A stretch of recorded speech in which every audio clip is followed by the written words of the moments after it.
Entre 1914 y 1918 apareció un nuevo y sorprendente escenario bélico que iba a revolucionar la guerra: el aire.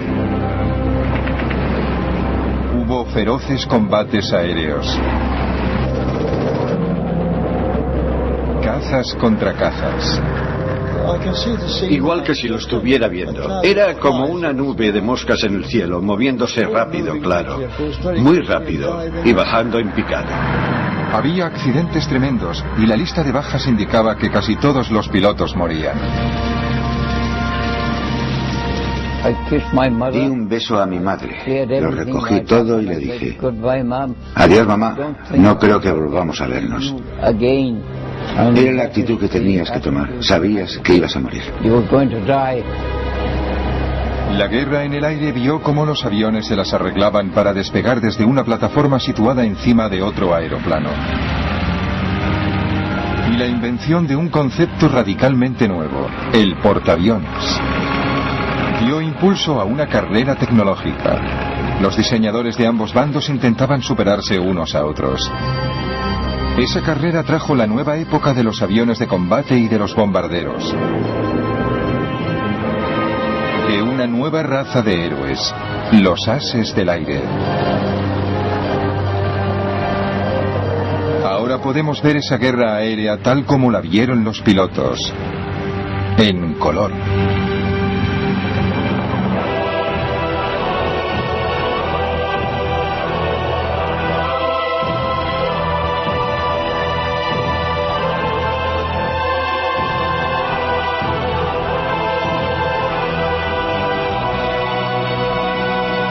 Primera Guerra Mundial en color. Sangre en el aire.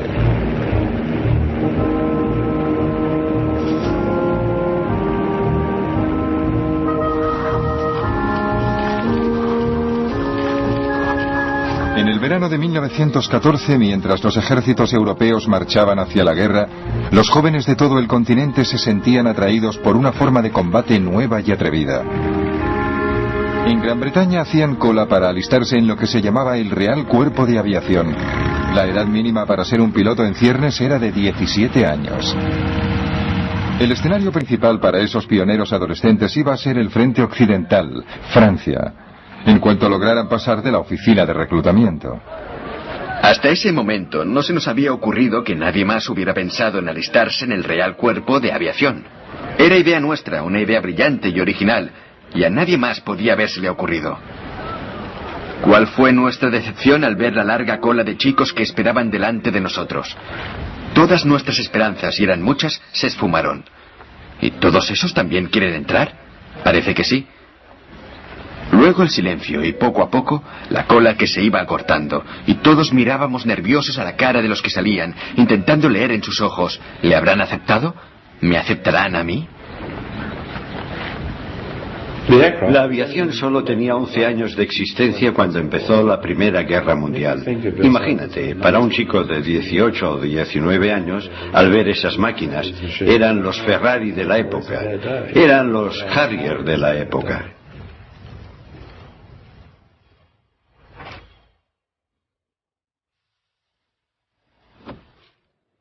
La aviación, con toda su temprana locura, acababa de nacer.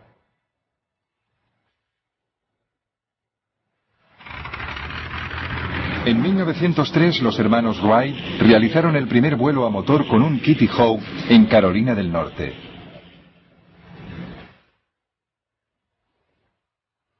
Los jefes militares empezaron a comprender que los aviones podrían ser útiles para la guerra. En 1909, el francés Louis Blériot cruzó 30 kilómetros de mar, el Canal de la Manga. Cuando miraba hacia abajo veía el mundo como nadie lo había visto jamás. Y ese fue el propósito militar del avión: darle al comandante que estaba en tierra una visión general del campo de batalla.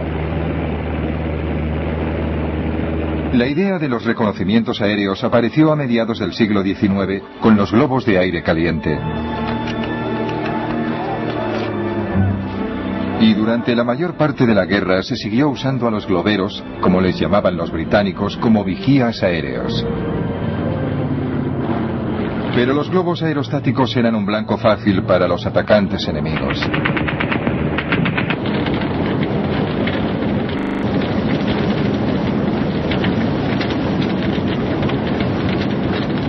Para mayor seguridad, desde 1916 se permitió a los tripulantes de globos usar el paracaídas plegable que se había presentado en Norteamérica por primera vez hacía 30 años. Durante la Primera Guerra Mundial, a los pilotos aliados no se les permitió llevar paracaídas porque sus comandantes creían que eso podía animarles a abandonar el avión innecesariamente. Los paracaidistas fueron la clave de una nueva forma de defensa aerostática. Cuando el globero localizaba un avión enemigo, saltaba rápidamente en paracaídas. Luego, la tripulación intentaba recoger el globo antes de que se incendiara. No era una solución muy satisfactoria, y los aviones más pequeños y más rápidos terminarían siendo claves para reconocimientos aéreos y usarían cámaras fotográficas para espiar en territorio enemigo. Si retratas algo, ves cosas que un observador corriente no puede ver, porque te llevas la película a casa, la revelas, la amplías, creas una imagen muy detallada y miras. Puedes ver nidos de ametralladoras, puedes ver rutas, puedes ver puestos de mando. Además de tomar fotografías, los pilotos podían transmitir por radio lo que veían al control de tierra. La única manera que tenía el enemigo de evitar que la información se filtrara o que el piloto volviera a la base con sus valiosas fotografías era abatirle. Pero en esas primeras épocas era difícil. Uno de los mayores problemas iniciales para que las armas fueran eficaces contra los aviones, ya fueran bombas, ametralladoras o cualquier otra cosa, era la cuestión del peso. Eran aviones primitivos, muy ligeros, con motores muy poco potentes. Apenas podían cargar con el piloto. Los pilotos se enfrentaban con otro obstáculo a la hora de disparar. El propulsor delantero estorbaba. La primera solución llegó en abril de 1915 de la mano del piloto francés Roland Garros. Puso cuñas de acero en las hélices propulsoras, así las balas de las ametralladoras simplemente rebotaban. Claro, no es una solución ideal, sobre todo por el peso añadido de la armadura para resistir el fuego de la ametralladora, y también porque desviaba 1 de cada 10 balas, y algunas incluso podían rebotar y dar en tu propio avión. A pesar de los peligros, Roland Garros abatió 5 aviones alemanes en 2 semanas.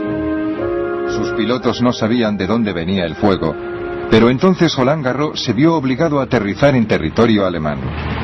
Los alemanes vieron inmediatamente por qué este avión tenía tanto éxito, y en realidad estamos hablando de un solo avión que había hecho estragos en las fuerzas aéreas alemanas de la época. Pero cuando vieron lo primitivo que era el sistema y cómo podían disparar a través de las aspas, entregaron la máquina a un diseñador holandés muy brillante, con mucho talento, Anthony Fokker.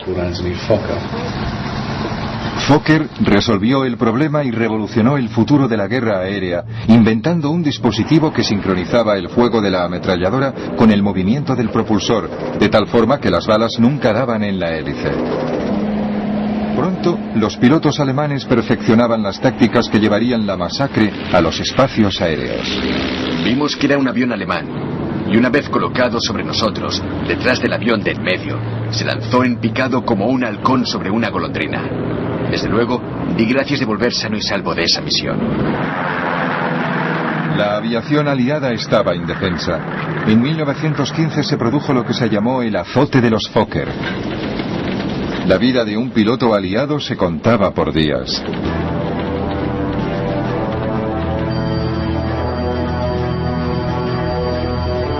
El azote de los Fokker de 1915 estaba acabando con los pilotos franceses y británicos. Pero el ejército necesitaba con desesperación tener ojos en el aire. Cada día llegaban reemplazos a Francia recién salidos de la escuela de vuelo.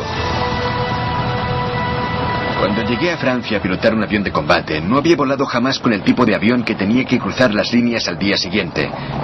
Y mucho menos había recibido instrucciones. Algunos salían con apenas 5 horas de entrenamiento. Los 2 chicos con los que crucé el canal y estuve hablando en el barco habían muerto antes de que yo llegara a cruzar las líneas. Están matando a gente cada día. Mi mejor amigo estaba ahí una noche y al día siguiente, en la comida, ya no estaba.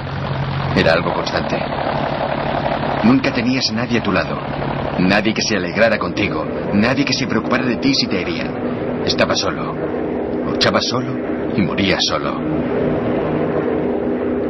En algunos casos, los pilotos llegaban por la mañana como reemplazos y morían por la tarde sin tener tiempo ni de deshacer su petate. El comandante en jefe del Cuerpo de Aviación Real, Hugh Trenchard, ordenaba que se enviaran nuevos pilotos cada día para ocupar el lugar de los muertos a la hora de la cena. Si los pilotos no ven lugares vacíos alrededor, tienden a pensar menos en el destino de los amigos que se han ido para siempre. Están entretenidos invitando a beber a los recién llegados y haciéndoles sentir a gusto. 1915 fue un desastre continuo para los pilotos aliados. El azote de los Fokker duró 9 meses, y durante esos meses en el frente, la esperanza de vida media de un piloto británico era de solo 11 días. Esperabas que te mataran en cualquier momento. Nunca pensabas en la vida en absoluto.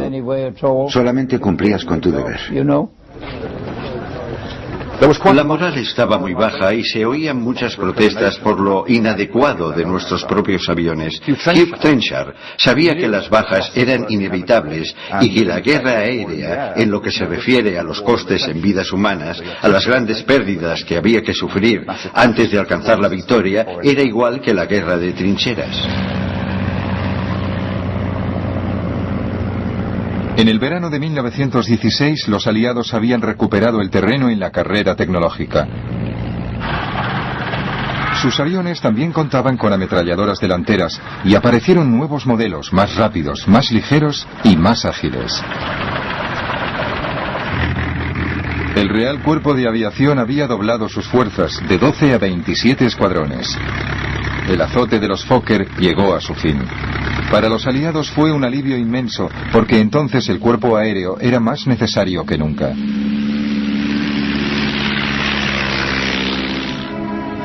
El punto muerto en la guerra de trincheras duraba ya casi 2 años. Tanto los comandantes aliados como los alemanes buscaban con desesperación la forma de romperlo. En febrero, los alemanes habían lanzado una ofensiva masiva en Verdún y los franceses resistían a la desesperada. Para aliviar la presión, el ejército británico planeó su ataque al Somme en julio. Los reconocimientos aéreos eran vitales, no solo para localizar objetivos alemanes, sino también para guiar el fuego de la artillería. Los pilotos aliados se pusieron en acción con sus nuevos aviones mejorados. Algunos se hicieron muy populares, como por ejemplo Albert Ball. Albert Ball fue una inspiración para el Real Cuerpo de Aviación porque nada era demasiado peligroso para él y en cierto modo reflejaba la imagen que tenía Trenchard de lo que debía ser el Real Cuerpo de Aviación. Gente sin miedo al peligro, gente que siempre se lanzaba al ataque, aunque eso significara la muerte. Dicen que he chocado con el suelo a 200 kilómetros por hora y que mire cómo ha quedado el tren de aterrizaje. Sí, ya lo he visto. Pero ahora ya está casi listo para volar otra vez. Fue una sensación muy extraña caer en picado. Tuve tiempo de ver cómo me había llegado la hora. Pero resulta que no llegó.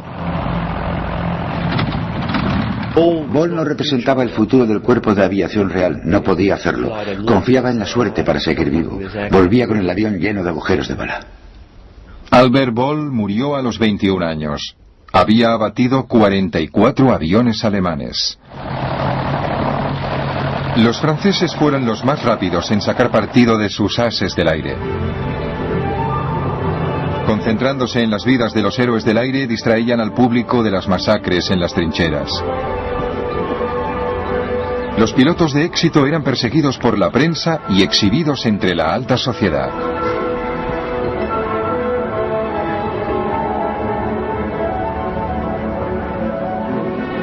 Los alemanes también se dieron prisa en ensalzar a sus ases del aire.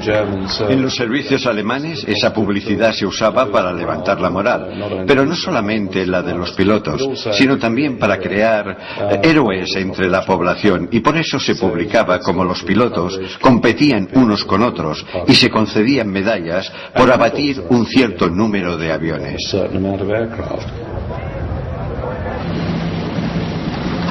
El as del aire alemán más popular era Manfred von Richthofen, el Barón Rojo. Richthofen abatió 80 aviones enemigos, más que cualquier otro piloto en la guerra. Soy un cazador. Cuando he abatido a un inglés, mi pasión por la caza queda satisfecha, por lo menos durante un cuarto de hora. Von Richthofen se convirtió en el ídolo de una visión romántica de la guerra aérea. Caballeros con brillantes armaduras voladoras enfrentándose en combate singular.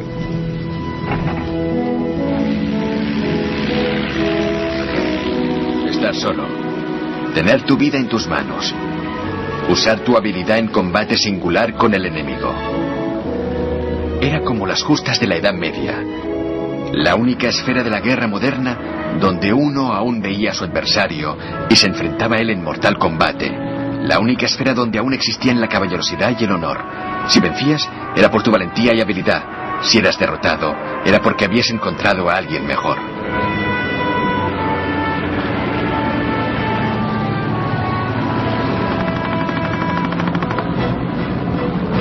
Pero mamá, no se pueden imponer desde la simple tierra las normas para la gente que patrulla por el aire. Allí eres alguien distinto. Yo diría que no eres un hombre. Yo por lo menos no lo soy.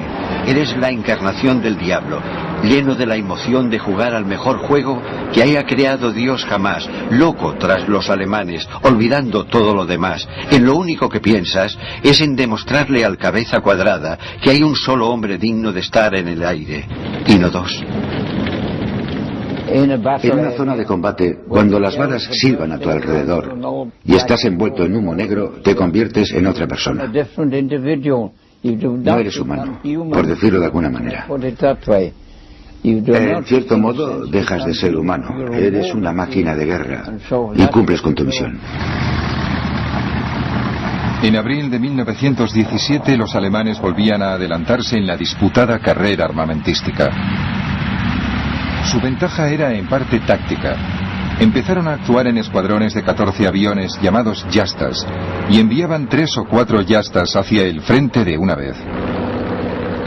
Estos grupos masivos recibían el apodo de circos volantes. Las Yastas llevaron a las primeras grandes escenas de duelos entre escuadrones y no entre individuales, los famosos días de los combates en grupo. Los escuadrones británicos y aliados se enfrentaban a los circos alemanes en el aire sobre las trincheras y luchaban hasta la muerte, muchas veces ante la sorpresa de la infantería que les veía desde abajo.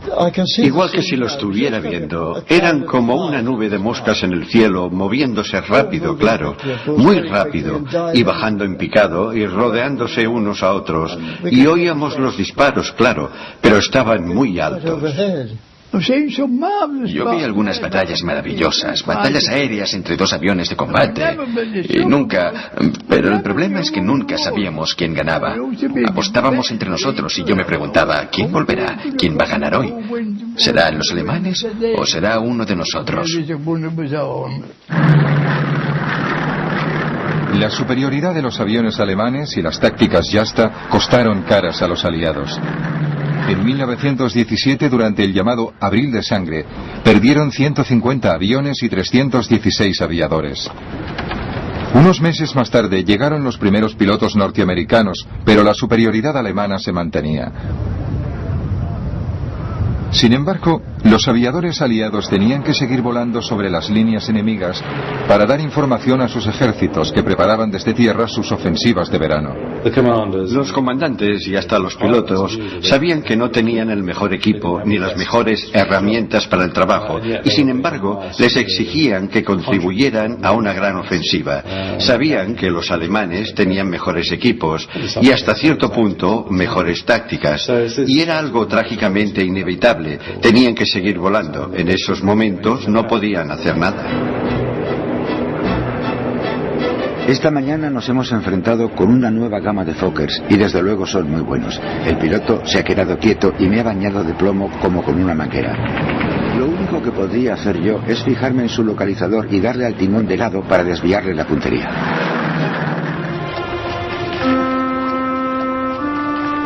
Pero aunque las bajas durante toda la guerra fueron muy altas, los pilotos británicos sabían que eran solo una pequeña fracción de las bajas en tierra, que iban subiendo.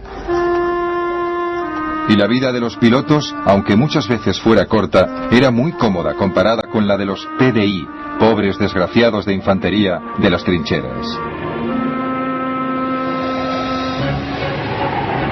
Cuando volábamos a casi 5.000 metros, sentías como una gran exaltación, como si gritaras: «Soy el rey del castillo». Estabas ahí arriba y la guerra no te afectaba. Yo estuve en la infantería y siempre íbamos sucios, piojosos y muchas veces muertos de hambre, mientras que en el cuerpo aéreo vives como un señor. Cuando estaban en tierra, la vida de los pilotos era muy extraña porque se enfrentaban a la muerte cada día en el aire, pero luego volvían al campo de aviación y tenían un salón agradable, buena comida y una cama decente para dormir. Es una maravilla volver de la patrulla por las noches pensando que has terminado por hoy con el brillante crepúsculo por poniente y el levante oscuro y misterioso.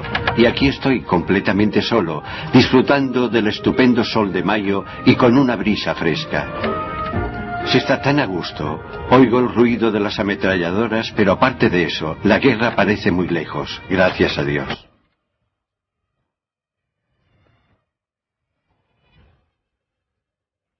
Hemos puesto un entoldado y comemos al aire libre, en un bosque. Se está mejor aquí cuando hace tanto calor como estos días. Aunque nos podría alcanzar el fuego de los cañones, ahora mismo no se nota que hay guerra. Estoy sentado en un bosque a la sombra, y lo único que se oye son las ametralladoras que disparan a lo lejos y el gramófono del salón.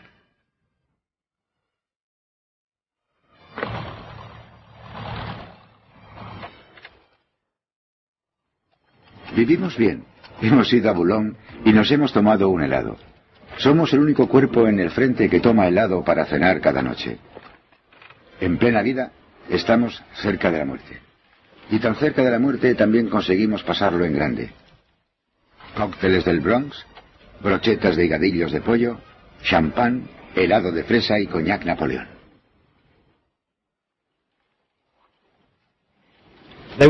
Más que nada eran chicos normales que podían morir en cualquier momento y vivían la vida intensamente.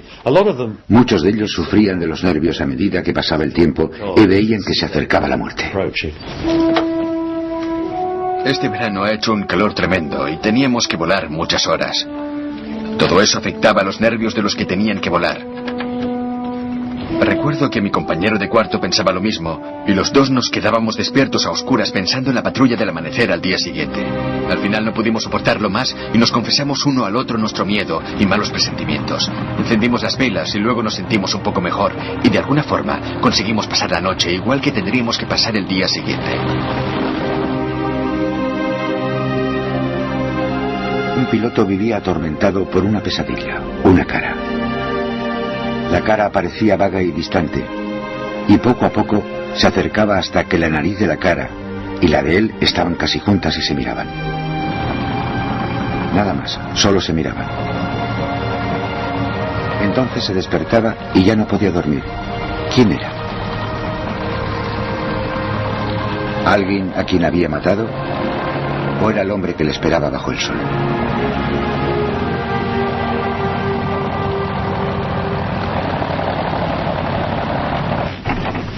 Ni siquiera el varón rojo, que parecía invencible, era inmune a la muerte, aunque no le afectara el miedo. La muerte era una perspectiva casi agradable, por lo visto. Una muerte gloriosa, luchando y volando hasta la última gota de sangre, la última gota de combustible, el último latido del corazón y el último rugido del motor. Una muerte de caballero andante a la salud de sus colegas, amigos y enemigos. Irónicamente, el Barón Rojo, as del aire por excelencia, no fue abatido por un avión aliado, sino por un cañón desde el suelo. Mientras él dominaba el aire sobre la tierra, tenía lugar otra guerra aérea aún más extraordinaria sobre el mar. Al principio de la guerra, los alemanes llevaban ventaja. Sus cepelines les permitían atravesar todo el Mar del Norte. Los británicos contraatacaron con su propia nave, el Vigía submarino. Podía volar a casi 80 kilómetros por hora y, como el cepelín, se usaba principalmente para misiones de reconocimiento. Gran Bretaña sufría los ataques de los submarinos. Había que localizarlos. A principios de 1915 se pidieron voluntarios a la Marina para formar un nuevo cuerpo aeronaval. Llegó un mensaje a todos los barcos y cruceros de combate de la flota diciendo que cada capitán tenía que recomendar a un joven oficial de unos 18, 19, 20 años para un servicio especial. Cuando llegamos al almirantazgo, nos acompañaron al despacho del primer almirante del mar, Lord Fisher, que nos recibió diciendo: caballeros, ustedes van a volar y dentro de un año seguramente estarán muertos o puede que consigan la Cruz de la Reina Victoria. Pero se les ha seleccionado para iniciar un nuevo servicio aéreo que contrarrestará la amenaza de los submarinos que sufrimos en esta guerra. Si no quieren volar, vengan a decírmelo antes de 48 horas. Pocos dudaron en alistarse para volar muy alto. Pilotar un avión en un día hermoso era un auténtico placer. Sentías que el cielo era todo tuyo. Podías ir donde quisieras dentro del alcance del barco. Volar a la altura que quisieras, a la velocidad que quisieras.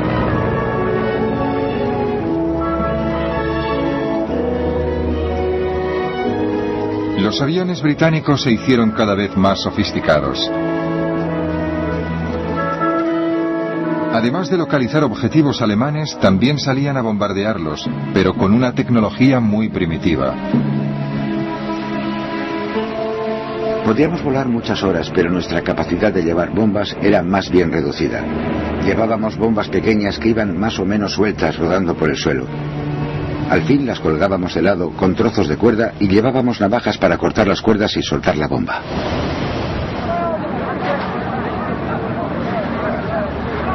Los globos aerostáticos, por elegantes que fueran, no eran precisamente eficaces.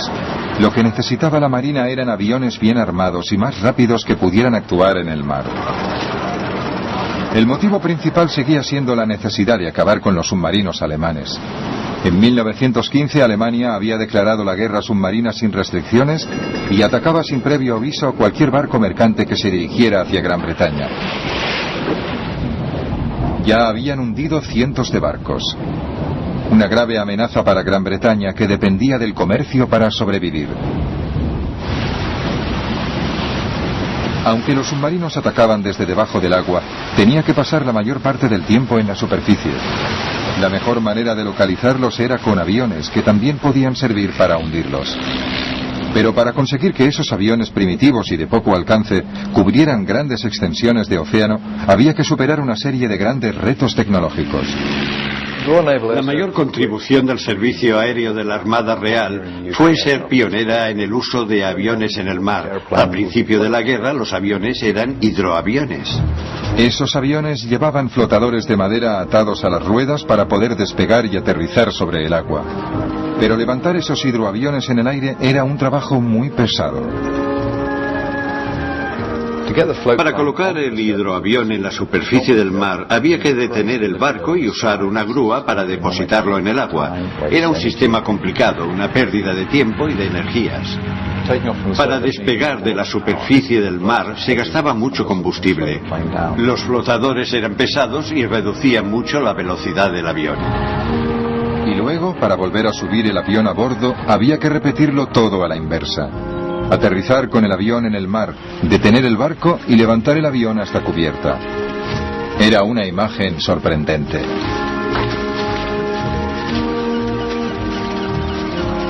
Los hidroaviones eran como aviones que iban de vacaciones a la costa y se habían puesto zuecos para no mojarse los pies. Cuando veían pasar alguno por encima, muchos decían: por ahí va con sus botazas.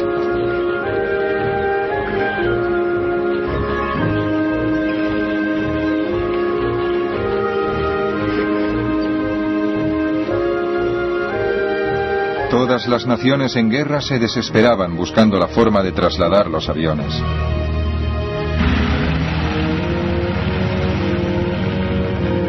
Esta era una primitiva versión rusa.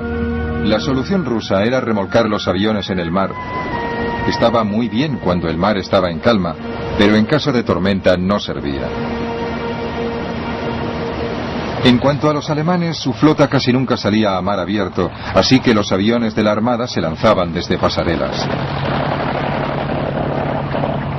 Pero volar era complicado para los pilotos de todos los países. Lo que más me preocupaba era marearme en el mar. No había estado nunca en un barco. Solo alguna vez había salido a remar en barca en días muy tranquilos y creía que todo el mundo, menos los marineros muy expertos, se mareaba en cuanto había el más mínimo movimiento. Después de correr un buen rato, tirabas con todas tus fuerzas y con mucho esfuerzo y algo de suerte conseguías levantarte hasta 90 o 100 metros, aunque en una ocasión la hoja de ruta dice que llegamos a alcanzar los 360 metros.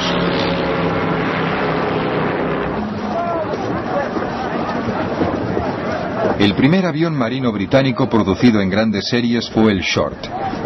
No era solo un avión de vigilancia, también podía ir armado con bombas. Eso añadía peso, y los pilotos no siempre conseguían despegar. El mar estaba tan calmado como una balsa de aceite. ¿Pero os creéis que la máquina despegó? Y un pimiento. Estuve 20 minutos luchando sobre la superficie como un pato herido, hasta que el agua del radiador empezó a hervir y la carlinga se puso como una sauna. Esos aviones primitivos no podían despegar a no ser que el mar estuviera muy tranquilo. Solo podían despegar y ser repescados cuando el mar estaba absolutamente llano.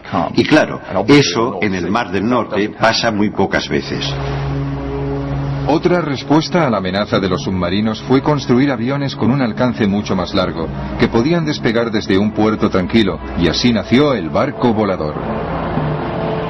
En 1917 un barco volador hundió su primer submarino, pero sus pilotos no tenían apoyo. Personalmente, considero que las batallas de barcos volantes eran mucho más desesperadas que las que se libraban en el frente francés. Lo digo porque, además de los riesgos habituales del combate, había que hacer un largo viaje sobre un mar desierto antes y después de la lucha. El Mar del Norte es muy peligroso. La niebla, las marejadas, las nubes bajas son más habituales que los días buenos. Siempre sabías que si te fallaba el motor o tenías cualquier problema tonto, era casi seguro que te ibas a ahogar, con muy pocas probabilidades de que te rescataran.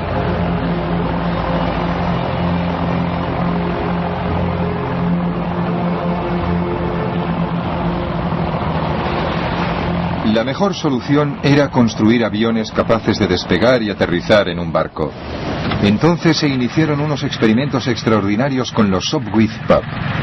Cuando el piloto tenía que despegar, se montaba rápidamente una plataforma con planchas desde la torreta hasta los cañones de popa.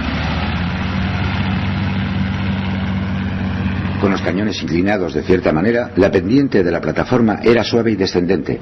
Así, el avión tenía un recorrido de 25 o 30 metros.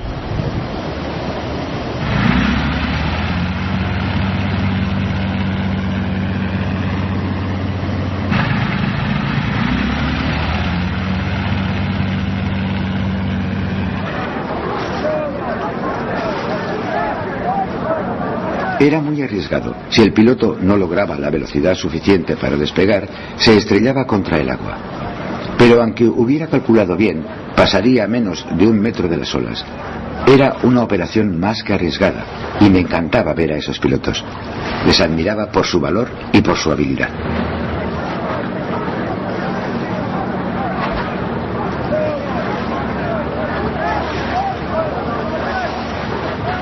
El Servicio Aéreo de la Armada Real tuvo la suerte de contar con muchos innovadores, gente que tenía una curiosidad insaciable por ver lo que se podía hacer con un avión.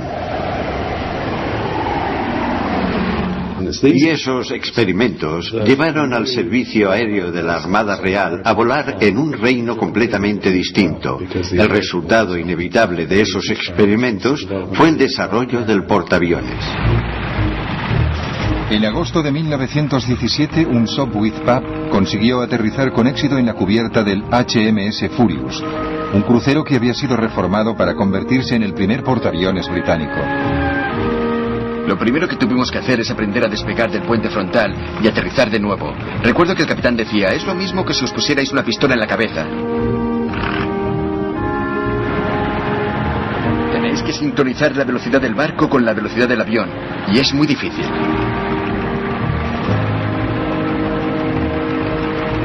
Pero a pesar de las dificultades, había nacido un nuevo tipo de arma. A principios de 1918 se lanzó el primer ataque de un portaaviones desde HMS Furious.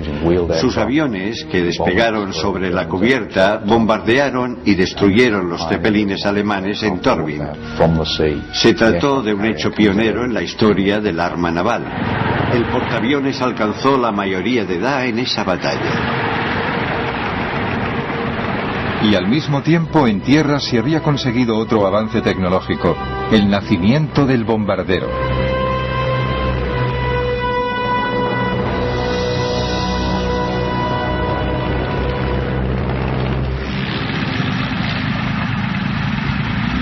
En el verano de 1917, los pilotos aliados en el frente occidental habían vuelto a ponerse a la altura de la tecnología alemana. Ambos bandos empezaron a prestar más atención que nunca a un nuevo fenómeno. Desde el comienzo del conflicto, los aviones se habían usado para bombardear solo esporádicamente. Sin embargo, ahora muchos aviones antiguos de reconocimiento empezaron a ser transformados en bombarderos. Se les adaptaron unas fijaciones especiales para las bombas, y en 1917 eran de uso habitual entre los aliados. Venían en una caja media docena de bombas envueltas en algodón en rama.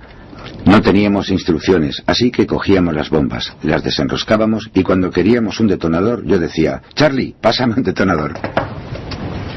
Practicaba el lanzamiento de bombas de día y de noche, hiciera el tiempo que hiciera, con viento, desde cualquier altura hasta 750 metros.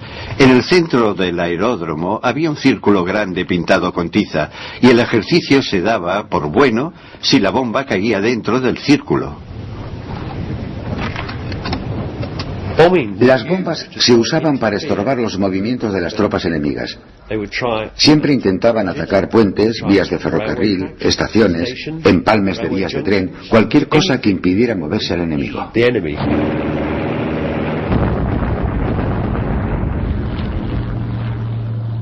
Los bombarderos volaban bajo para soltar su carga, y el fuego antiaéreo era cada vez más intenso. Los británicos lo llamaban Archie.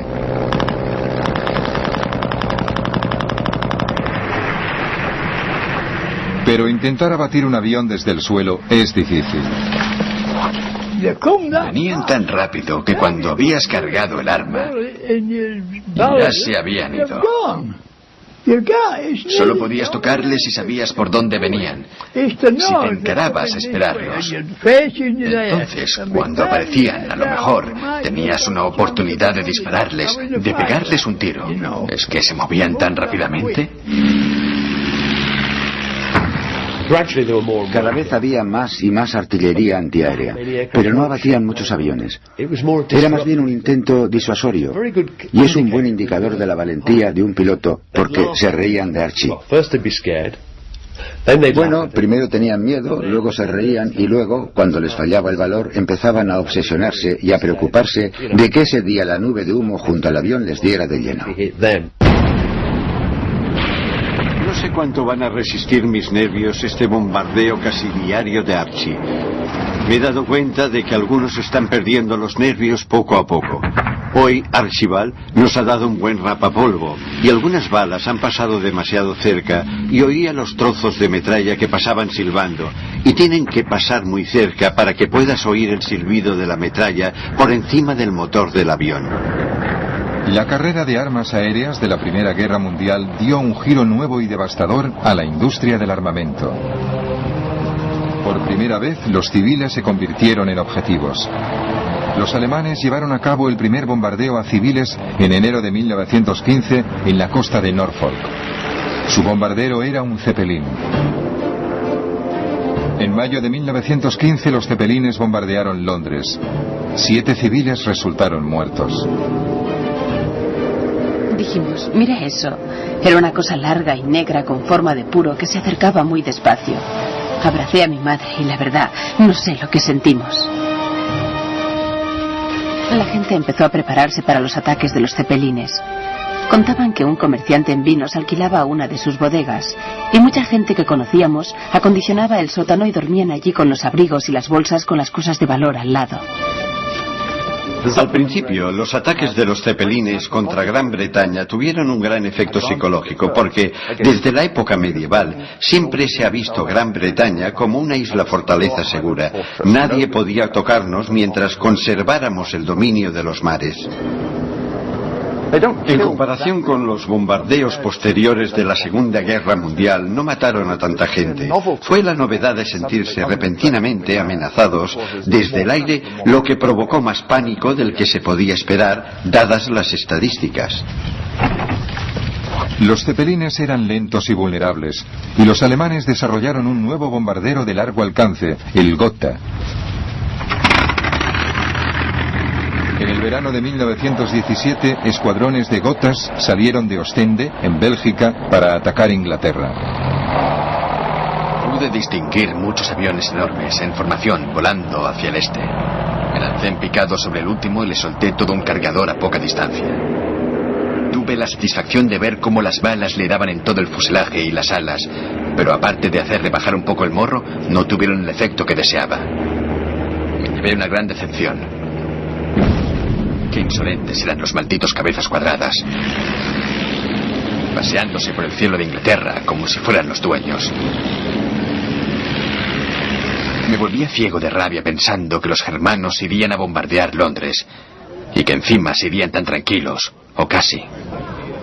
Los alemanes volaban adrede sobre Londres en esos bombarderos pintados de blanco en pleno día para demostrar que podían hacerlo y que eran invulnerables para los aviones de combate británicos. Eso tuvo un impacto inicial significativo. Como los cepelines, también crearon mucho pánico al principio por la novedad de los bombardeos. En el ataque a Londres murieron 162 personas. Para calmar a la nación, un escuadrón de ataque volvió rápidamente desde el frente occidental para procurar cobertura aérea a la capital. El general sudafricano Jan Smuts debía diseñar una nueva estrategia de defensa en el frente interno. Introdujo una serie de sistemas de aviso.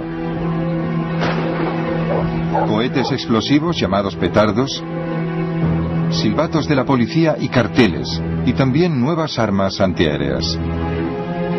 Las defensas resultaron eficaces, así que los alemanes pasaron a los ataques nocturnos. La pobre Mary es muy nerviosa, así que la escondimos en el pasillo del primer piso, en un lugar muy seguro, y luego Phyllis y yo nos escapamos a la ventana del tejado. Nunca había visto nada igual. El cielo parecía lleno de bombas. Luego se sintió un silencio de muerte, espantoso después de tanto ruido. Y luego, viniendo del este, oímos los motores de los aviones. Por poco nos matamos intentando verlos, pero con la niebla no veíamos nada.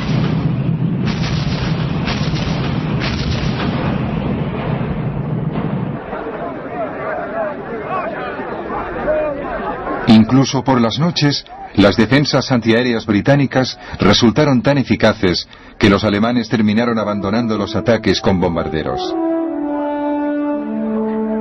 Los últimos Gothas llegaron en mayo de 1918.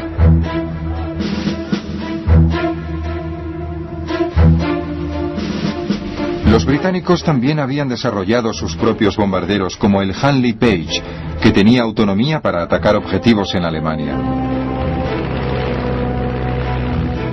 Estas nuevas máquinas voladoras llevaron la guerra a un nivel desconocido. En 1918 el general Smuts escribiría proféticamente: Según las previsiones actuales, no hay límites a la escalada del futuro uso independiente de la aviación para la guerra. Y es posible que pronto llegue el día en que las misiones aéreas, con su capacidad de devastar tierras enemigas y destruir centros industriales y de población a gran escala, se conviertan en las principales misiones de una guerra.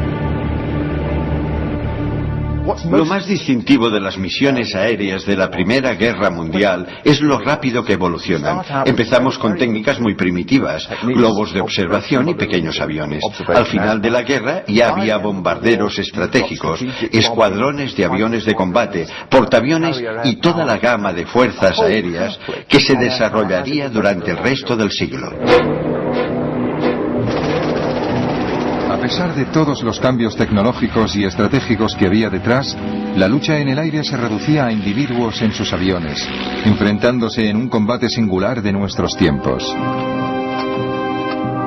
El coste para ellos fue muy alto.